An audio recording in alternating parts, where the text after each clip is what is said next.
Здравейте! Ето, това съм аз без филтър и днес ще пробваме ето тази колагенова маска, която пристигна на доктор Силмур. Държи се 4 часа на кожата, като се разтапя полека и накрая оставя един тънък филм. Поне това видях от моите колеги, които вече се ползват, така че нямам търпение да я изпробваме заедно и да видим какъв е ефекта.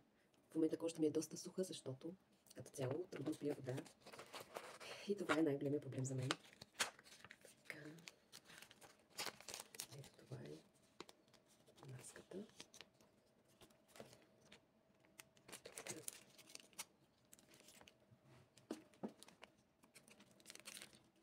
Слепваме тази част и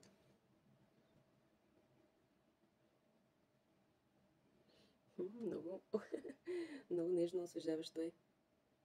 Много е лъскава тя самата. Видим как ще я закрепя. Предварително съм почистила лицето с почистващият гел на доктор Силмур. Сега ще прилепне по-добре. Така.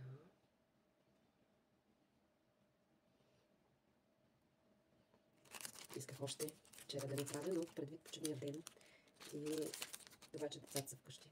Нямаше как да стане. Така.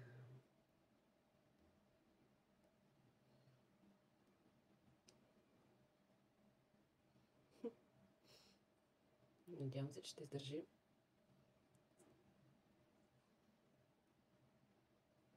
Цели 4 часа.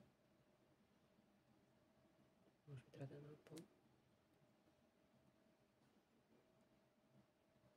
Опитвам се да нямам балончета, но спирам да говоря и ще ви покажа как я махаме. И така, до скоро!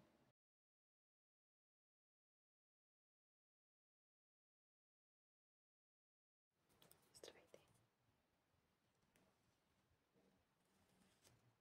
Да. Сега вече мога да говоря. Колагеновата маска, както виждате, само тук, където не успява да стигне до кожата ми, не се е разградило. Всичко друго се е абсорбирало за 4 часа изцяло.